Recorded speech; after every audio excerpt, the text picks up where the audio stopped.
வாழ்ந்தாலும் தமிழுக்கும் தமிழருக்குமாய் வாழ்வேன். வளைந்தாலும் நெளிந்தாலும் தமிழ் பொருட்டே ஆவேன். தாழ்ந்தாலும் வீழ்ந்தாலும் தமிழ் மீதே வீழ்வேன்.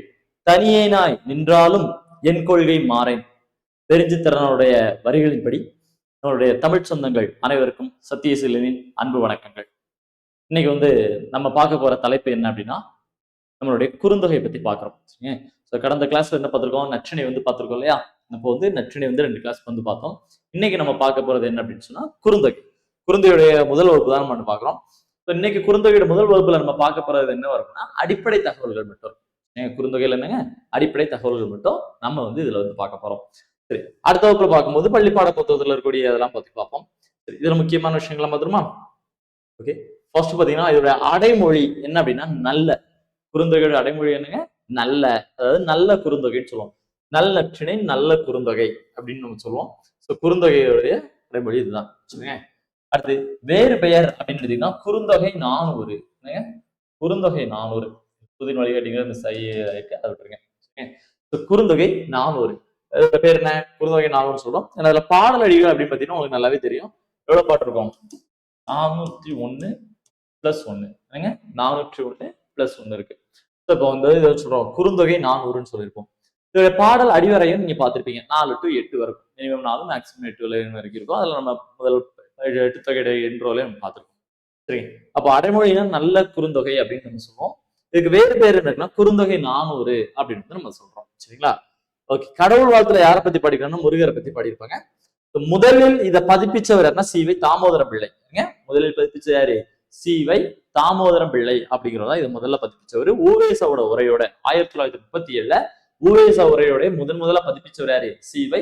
தாமோதரம் பிள்ளை. இதை முதல்ல பப்ளிஷ் பண்ணது வெளியிட்டவர்னா சௌரி பெருமான் அரங்கனார். சரிங்க, முதல்ல பதிப்பிச்சது யார் அப்படின்னு பார்த்தா சி.வை. தாமோதரம் பிள்ளை.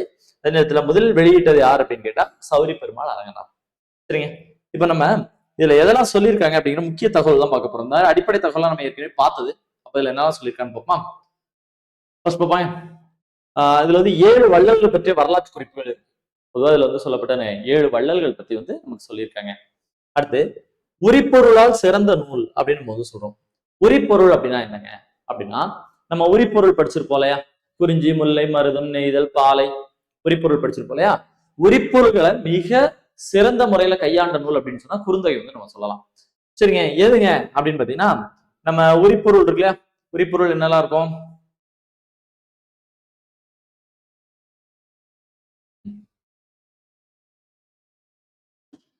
குறிஞ்சிக்கு உரிப்பொருள் என்ன? உணர்தல் நிமித்தமும். அப்படிதானே? உணர்தல் நிமித்தமும். குறிஞ்சி நிலத்துடைய சிறுபொழுது பெரும்பொழுதுன்னு படிப்போம் இல்லையா? குறிஞ்சி நிலத்தோட சிறுபொழுது என்ன? யாமம். சரி, ஃபர்ஸ்ட் இது எழுதி முடிச்சு சொல்லிருமா? குறிஞ்சிக்கு இது பாத்தீங்களா? அடுத்துங்க முல்லைனா இருத்தல் நிமித்தமும். மருதம் இருக்குல்ல,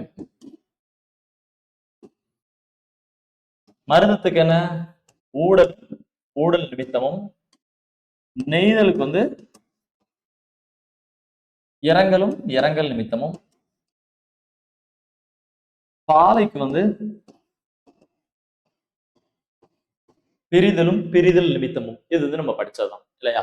சோ அன்பின் வெளிப்பாடுகள். ஒவ்வொரு காலத்துல அன்புடைய வெளிப்பாடு எப்படின்னு சொன்னேன். குறிஞ்சி நிலத்துடைய சிறுபொழுது பெரும்பொழுது அப்படின்னு இருக்கு இல்லையா? எல்லாத்துக்குமே பெரும்பொழுது சிறுபொழுது உண்டு. இப்போ குறிஞ்சி நிலத்துடைய சிறுபொழுது என்ன அப்படின்னு கேட்டா யாமம் இல்லையா? யாமம் அப்படிங்கிறது இரவு 10 மணில இருந்து 2 மணி வரைக்கும் அந்த மாதிரி டைமிங். இப்ப இதுல பார்க்கும்போது குறிஞ்சி நிலத்துல யாமம் நேரத்துல குறிஞ்சி நில மக்கள் எல்லாம் வேட்டையாடி எல்லாம் ஒன்னா சேர்ந்து சாப்பிட்டு முடிச்சுப்பாங்க. அடுத்து அந்த யாமம் அப்படிங்கிற நேரத்துல இருந்து என்ன பண்றாங்க, தலைவி தன்னோட இல்லற வாழ்க்கையை தொடங்குறாங்க. இதைத்தான் புணர்தல் நிமித்தம் அப்படின்னு நம்ம சொல்லியிருக்கோம். அடுத்து முல்லைனா இருத்தல் நிமித்தம் சொல்லுவோம். முல்லையோட சிறுபொழுது என்ன அப்படின்னு கேட்டா மாலை. மாலைன்னா இப்போ ஈவினிங் டைம்ல, சரி, ஒரு 6 to 10 அந்த டைம்ல. ஓகேவா? மாலைங்கிறது 6 மணில இருந்து 10 மணி வரைக்கும் உங்களுக்கு நல்லாவே தெரியும். சரி, இந்த மாலை இருக்கு இல்லையா? மாலை நேரத்துல, அதாவது காலையில. முல்லை நிலம்னால என்னது? முல்லை நில மக்களுடைய தொழில் என்ன? ஆண் இறைமைத்தல். அப்ப காலையில ஆண் இறைமைக்க போற தலைவன் ஈவினிங்ல திரும்பி வருவாரு. அப்ப தலைவி என்ன பண்றாங்க? காத்து இருக்கிறாங்க. அதான் இது இருத்தல் நிமித்தம் சொல்லியிருக்கோம். இருத்தல் நிமித்தம்ங்கிறது இதுதான்.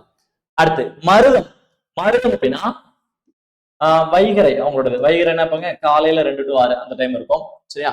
சோ வைகரை வைகரை அப்படின்னு சொல்லும்போது மருத நிலம் என்னது, தொழில் வந்து விவசாயம்.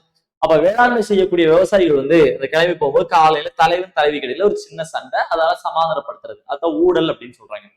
அதிகால தொழிலுக்கு போகும்போது விவசாயம் பண்ண போகும்போது தலைவன் தலைவி கடையில ஒரு சின்ன சண்டை, ஊடல், அதாவது சண்டை போட்டு சமாதானம் ஆகிறது. சரிங்களா? அடுத்து நெய்தல். நெய்தல் அப்படிங்கிறது டைம் என்ன பார்த்திருப்போம். சரி, நெய்தல் அப்படிங்கிற சிறுபொழுது என்னன்னா ஏற்பாடு. ஏற்பாடுங்கிற மத்தியானம் 2 மணில இருந்து 6 மணி வரைக்கும். மத்தியானம் 2 மணில இருந்து 6 மணி வரைக்கும். அதாவது நெய்தல் மக்களுடைய தொழில் என்ன, மீன் பிடித்தல். கடலுக்கு போன தலைவன் எப்பவுமே 2 மணிக்கு முன்னாடியே வந்துருவாரு. ஆனா இப்ப 2 மணி ஆச்சு, தலைவன் இன்னும் வரல. அப்ப தலைவி என்ன பண்றாங்க, வருத்தத்தோட காத்து இருக்காங்க. இதுதான் இரங்கல் அப்படின்னு நம்ம வந்து சொல்லுவோம். சரியா? அடுத்து பாலைநிலத்துடைய இது வந்து நண்பகல். நண்பகல்ங்கிறது காலையில 10 மணில இருந்து 2 மணி வரைக்கும். அந்த வெயில் அதிகமா இருக்கிறது. பாலைநில மக்களுடைய இது வந்து என்ன, பிரிதல் சொல்லுவோம். பாலைநிலத்து வழியா தலைவன் வந்து போறாரு. ஏதோ ஒரு காரணத்துக்காக, அதாவது போருக்காகவோ அல்லது காவலுக்காகவோ தூதுக்காகவோ பொருள் தேடியோ படிப்புக்காகவோ ஏதோ ஒரு வகையில தலைவன் வந்து தலைவியை பிரிஞ்சு போறாரு. இப்ப பாலைநிலத்து வழியா போகும்போது நண்பகல் நேரத்துல, அந்த காலையில 10 மணில இருந்து 2 மணி வரைக்கும் இருக்கு இல்லையா, வெயில் அதிகமா இருக்கும்போது ஒரு இடத்துல இருக்கிறாரு. அப்போ தலைவியை பிரிஞ்சு வரும்போது இருந்தா அந்த தனிமையை பத்தி யோசிக்கிறாரு. அப்ப அன்பு வந்து அதிகமாகிறது. சரிங்க? சோ இப்படி ஒவ்வொரு இடத்துலயும் அன்பின் வெளிப்பாடை பத்தி சொல்லியிருப்பாங்க. நம்ம இப்ப ஷார்ட்டா பாக்குறோம். சரியா? இப்ப உரிப்பொருள் வந்து குறிஞ்சி அப்படிங்கிறது தலைவன் தலைவருடைய இல்லற வாழ்க்கையை தொடங்குறது. முல்லை அப்படிங்கும்போது காலையில ஆணிரைமைக்கு போன தலைவன் ஈவினிங் வருவாரு. அதுக்கு தலைவி காத்து இருத்தல், அதான் இருத்தல்னு சொல்றோம். இதுவே மருத நிலத்துல விவசாயம் பண்ணக்கூடிய மக்கள், உழவரின மக்கள் வைகறை நேரத்துல வயலுக்கு போகும்போது தலைவன் தலைவிக்கு இடையில ஏற்படக்கூடிய சின்ன ஊடல், சண்டை போட்டு சமாதானமாகிறது. நெய்தல் நிலத்துல எப்பவோ 2 மணிக்கு முன்னாடியே வர வேண்டிய தலைவன் இப்போ வைகறை, சரி, ஏற்பாடு. ஏற்பாடுனா சூரியன் மறையக்கூடிய நேரம், எல் கூட்டல் பாடுன்னு சொல்லுவோம். சோ அப்போ சூரியன் மறையக்கூடிய நேரம் வந்துட்டு தலைவன் இன்னும் வரலையே அப்படின்னு வருத்தத்தோட காத்து இருக்கிறது. அப்போ பாலை நிலத்துல வந்து தலைவியை பிரிஞ்சு போக தலைவன் பாலை நிலம் வழியா போகும்போது தலைவியோட ஞாபகம் வருது. அப்ப என்ன பண்றாரு, அதுல வந்து தலைவியை பத்தி யோசிக்கிறாரு. சரி, இப்ப இருக்கு இல்லையா, இந்த 5 தான் உரிப்பொருள்னு சொல்லுவோம். இந்த 5 தான் உரிப்பொருள். அதாவது ஒவ்வொரு நிலத்திலையும் தலைவன் தலைவியோட அன்பின் வெளிப்பாடுகள் எப்படி இருக்கு, இத தெளிவா சொன்னது எது அப்படின்னு கேட்டா நமக்கு வந்து குறுந்தொகை. அதான் உரிப்பொருளை சிறந்த முறையில் கையாண்டது அப்படின்னு சொல்லுவாங்க. சரியா? உரிப்பொருள் நமக்கு தெரியும், அதை திரும்ப பார்த்தோம்.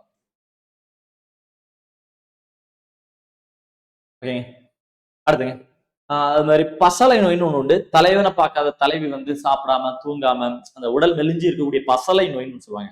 பசலை நோய் பத்தியும் பசலை நோய் நீங்கக்கூடிய முறை பத்தியும் சிறப்பா சொன்னது குறுந்தொகை தான். சரிங்க? தலைவன் வந்து வெளியூருக்கு போயிருப்பாரா, அப்ப தலைவி வந்து அவங்களை பார்க்காம சாப்பிடாம சரியா தூங்காம இருந்தனால உடல் மெலிஞ்சு இருப்பாங்க.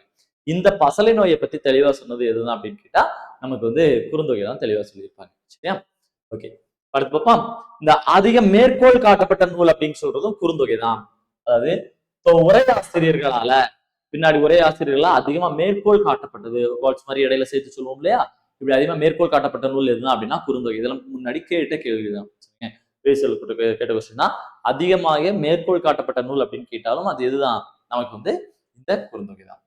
சரி, இந்த குறுந்தொகையில அதிகமா பாடல்கள் பாடினவர் யார் அப்படின்னு கேட்ட கபிலர். 401 பாட்டுல கபிலர் மட்டும் எத்தனை, 21 பாடல் வந்து பாடியிருக்காரு. எத்தனை, சரி 28, சாரி 28 பாடல்கள். 401 பாடல்கள் 28 பாடல் யார் பாடியிருக்கா, கபிலர் பாடியிருக்காரு. அடுத்து இதுல மொத்த பெண்பார் புலவர்கள் 13 பேரு.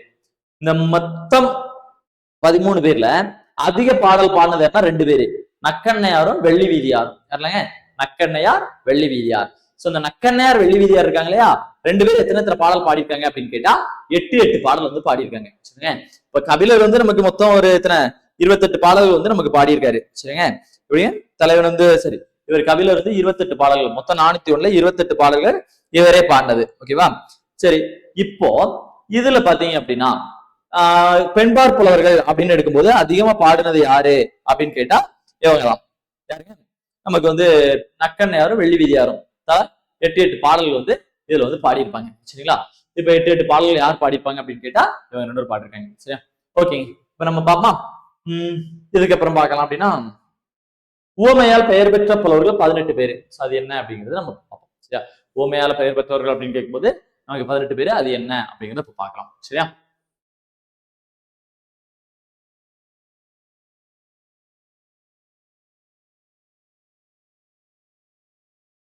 இதுல இருக்கக்கூடிய முக்கியமான மேற்கோள் தான் பாக்குறோம். இது பத்தின தகவல்கள் நாளைக்கு கிளாஸ்ல திரும்ப இதுல வரும். சரியா? அதனால நமக்கு தேவையான அளவு மட்டும் இதுல வந்து பாக்குறோம்.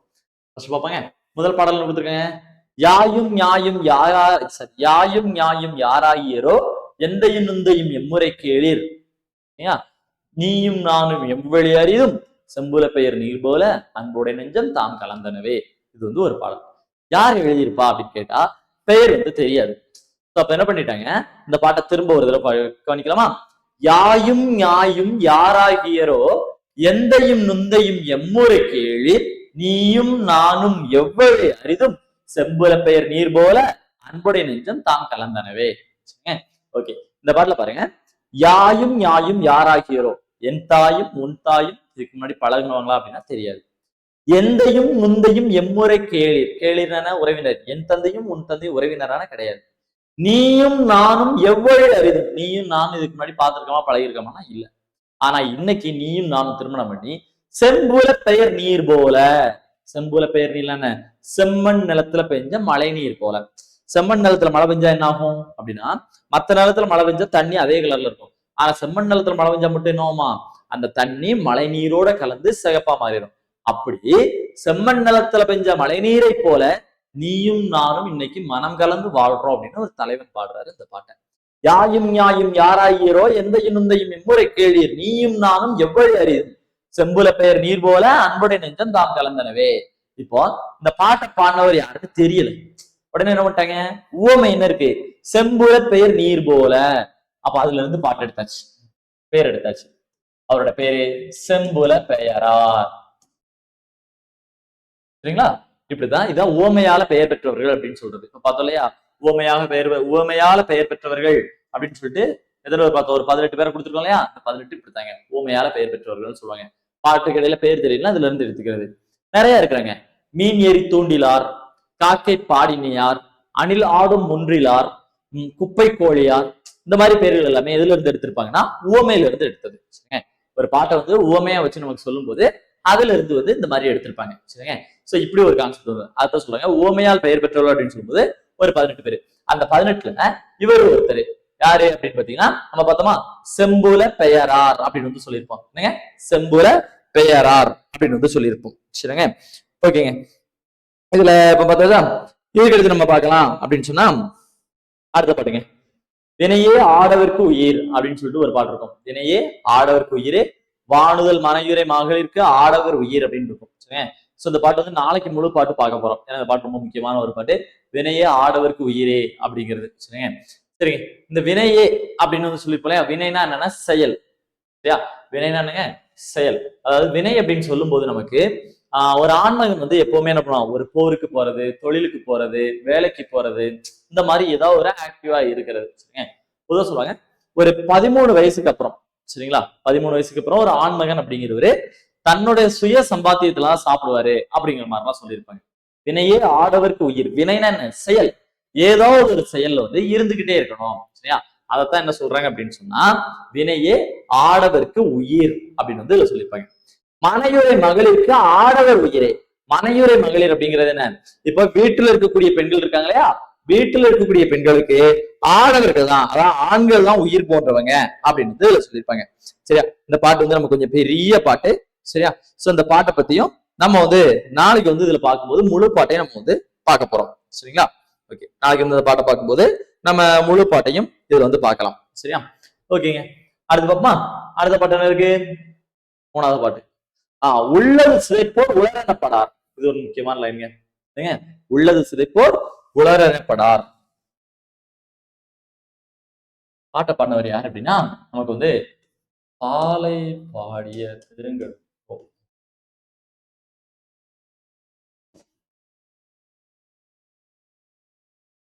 பாலை பாடிய பெருங்கடுக்கோ சொல்றாரு, உள்ளது சிதைப்போர் உளரெனப்படார். பாலை பாடிய பெருங்கெடுக்கும் அப்படின்னா அவர் வந்து பாலை நிலத்து பாடலை தான் அதிகமா பாடக்கூடியவர். பாலை நிலத்து பாடலாம் பாடுவாரு. பாலைனா என்ன, பிரிதல், தலைவன் தலைவிக்கு இடையில இருக்கக்கூடிய பிரிதல். இப்போ ஒரு தலைவன் வந்து என்ன பண்றாரு அப்படின்னா தலைவியை பிரிஞ்சு பொருள் சம்பாதிக்க போறாரு. பிரிதல்ல நிறைய இருக்கலாங்க, நம்ம படிச்சு போலையா, ஓதல் வயிர் பிரிவு, பொருள் வயிர் பிரிவு, போர் வயிர் பிரிவு, காவல் வயிர் பிரிவு, தூது வயிர் பிரிவு, பரத்தையர் வயிர் பிரிவு, இப்படி நிறைய பிரிவு இருக்கு. சரிங்க. ஓதல், அதாவது படிக்கிறதுக்காக தலைவி பிரிஞ்சு போறது, திருமணத்துக்கு முன்னாடியோ அல்லது திருமணத்துக்கு அப்புறமோ எப்பனாலும். அது மாதிரி வேற என்ன இருக்கு? பொருள் சம்பாதிக்கிறதுக்காக போறது, போருக்காக போறது, காவலுக்காக, கோட்டை காவல் இருக்கு இல்லையா, இதுல அகக்காவல் புறக்காவல் அப்படின்னு சொல்லுவாங்க. அரசருடைய கோட்டைக்கு வந்து காவலுக்கு போகக்கூடிய பிரிவு, தூது, அரசர் தூது அனுப்புறாருன்னா அதுக்காக போகக்கூடிய பிரிவு, இப்படி நிறைய பிரிவுகள் இருக்கு. சரிங்க. இந்த பிரிவுகள் இருக்கு இல்லையா, இப்படி பொருள் தேடி போகக்கூடிய ஒரு தலைவன் வந்து போயிருக்காரு. அப்ப தலைவி என்ன சொல்றாங்க? உள்ளது சிதைப்போர் உலர் எனப்படாது. அது என்னது? உள்ளது சிதைப்போர்னா நம்மளுடைய முன்னோர்கள் நமக்கு சம்பாதிச்சு வச்சிருப்பாங்க.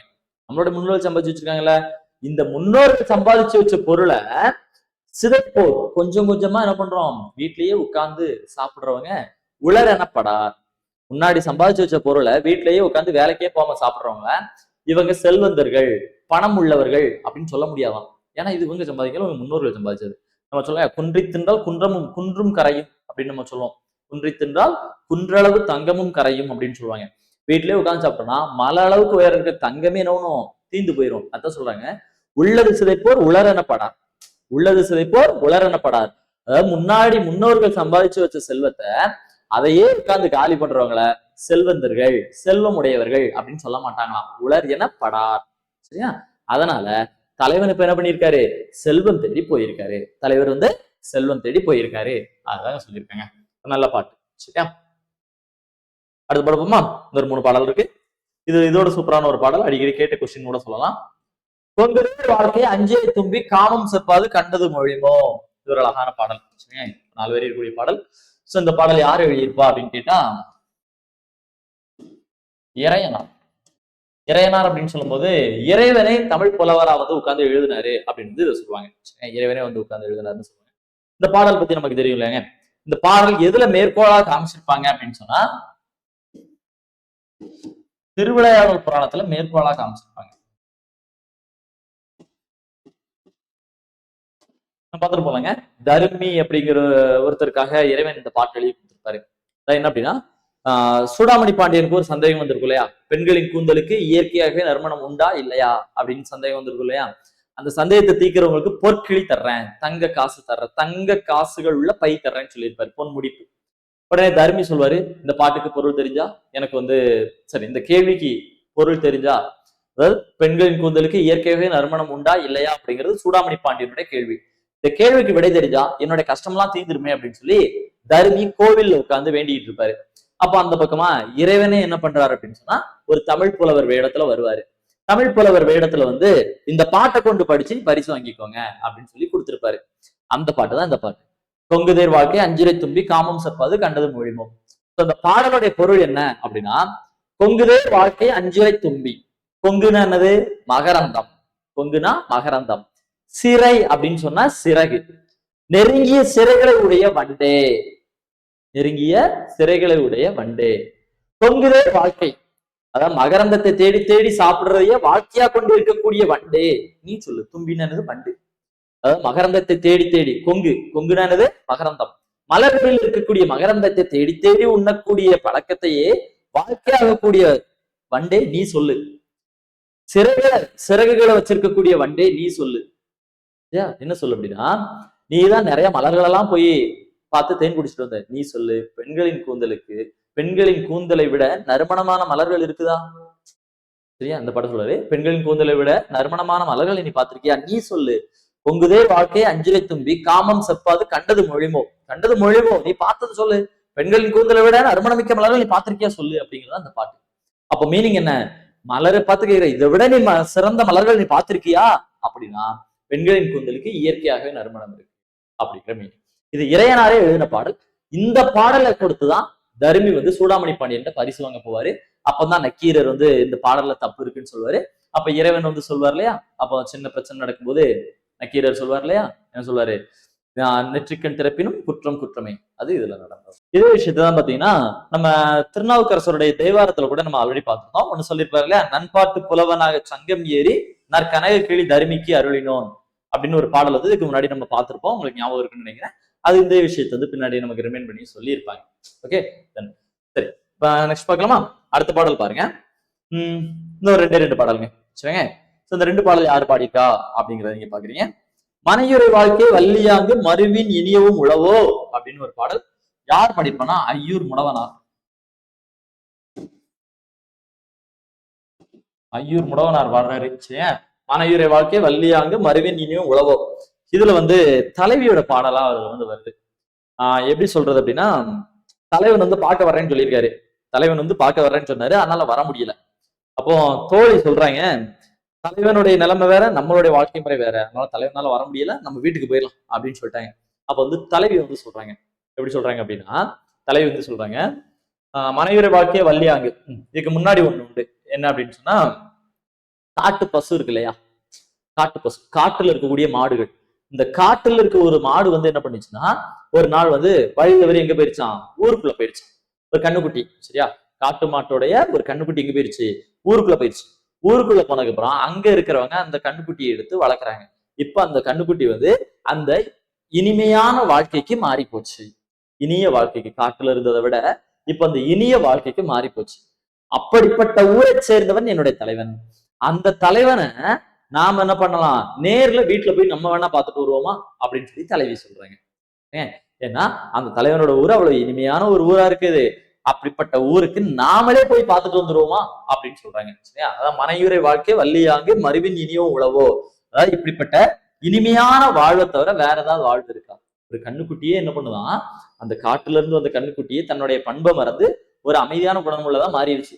இப்படிப்பட்ட இனிமையான ஒரு மனையுறை வாழ்க்கை, வீட்டுல தங்கி இருக்கக்கூடிய வாழ்க்கையை விட வேற வாழ்க்கை இருக்குதா? அதனால நாமளே தலைவனை தேடி போய் பார்த்துட்டு வந்துடலாமா அப்படின்னு சொல்லி தலைவி வந்து சொல்றாங்களாம். தலைவி வந்து சொல்றாங்க அப்படின்னு சொல்லிட்டு ஒரு பாட்டுல சொல்லியிருக்காங்க. ஓகே, அடுத்து இன்னொரு பாடுமா, மொழிகையில் பிசைந்த காந்தல் மெல்விரல். இது வந்து கூடல் கிளா.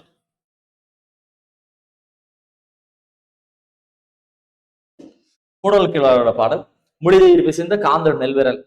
இது வந்து நம்ம உடம்போக்கு நிகழ்த்திய தலைவி இருக்காங்க இல்லையா, படிப்பை திருமணம் பண்ண ஒரு தலைவி இருக்கிறாங்க. சோ அவங்க யார் பார்க்க போறாங்க, செவிலித்தாய் பார்க்க போறாங்க. நம்ம எப்பவுமே பார்த்தோம், அன்னைக்கு நற்றினையில கூட சொல்லியிருந்தோம், முதல்ல செவிலித்தாய் தான் பார்க்க போவாங்க. இப்ப யாரு, செவிலித்தாய் பார்க்க போயிருக்காங்க.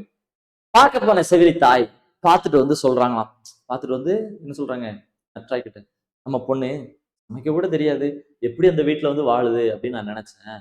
ஆனா அங்க போய் பார்த்தா நம்ம பொண்ணு என்ன பண்ணுது, தயிரை பிசைஞ்சு அழகா மோர் குழம்பு வச்சு சாப்பிட்டுட்டு இருக்கு. அந்த பார்க்கும்போது அந்த குடும்ப நடத்தக்கூடிய அழகை பார்க்கிறேன் அப்படிங்கிற மாதிரி சொல்லியிருக்காங்க.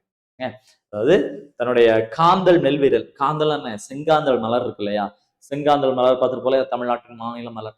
இந்த செங்காந்தல் மலர் மாதிரி இருக்கக்கூடிய தன்னோட விரலால இந்த புளித்த தயிரை பிசைஞ்சு அங்க எப்படி சொல்றாங்க, ஒரு மோர் குழம்பு வச்சு சாப்பிட்டுட்டு இருக்காங்க. நம்ம பொண்ணு இந்த அளவுக்கு இப்படி ஒரு மெச்சூரா இருக்கிறாங்க அப்படின்னு சொல்லிட்டு ஒரு செவிலித்தாய் நற்றாய் கிட்ட சொல்லக்கூடிய பாடல் தான் இந்த பாடல். சரிங்க, முக்கியமான ஒண்ணு. ஓகே, சரிங்க. இப்ப பார்த்ததுல வந்து சில முக்கியமான பாடல் வரிகள் பத்தி எல்லாம் பார்த்திருக்கோம். இது போகவும் நம்ம சொல்லலாம். சரியா, இன்னொரு பாடல் வரி பார்த்துருமா, சொல்லப்படாது. ஓகே,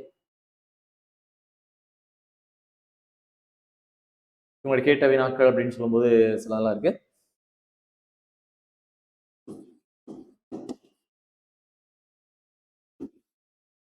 பலர்புகு வாயில் அடைப்ப அப்படின்னு ஒரு பாட்டு. பலர்புகு வாயில் அடைப்ப கடவுணர் வருவர் ஒளிரோ. நம்ம முன்னாடி பார்த்திருக்கோம் அந்த பாடல், உங்களுக்கு ஞாபகம் இருக்குன்னு நினைக்கிறேன். முதல் நாள், 2வது நாள் வகுப்புல பார்த்திருக்கோம். அதாவது பல பேர் நுழையக்கூடிய அளவுக்கு பெரிய வாசல். இந்த வாயில அடைக்கும் போது ஒரு பொண்ணு வீட்டுல இருந்து வந்து கேட்கிறாங்க, சாப்பிட வேண்டியவங்க இருக்கிறீங்களா அப்படின்னு கேட்டுட்டு தான் கதவை அடைக்கிறாங்க. ஏன்னா அப்பதான் வீட்டுக்கு வெளியில சாப்பிட வேண்டியவங்க தான் வந்து சாப்பிட்டு போங்க அப்படின்னு சொல்லி விருந்தோம்பலுக்காக இந்த பாடல் ஏற்கனவே நமக்கு கேட்கப்பட்டது.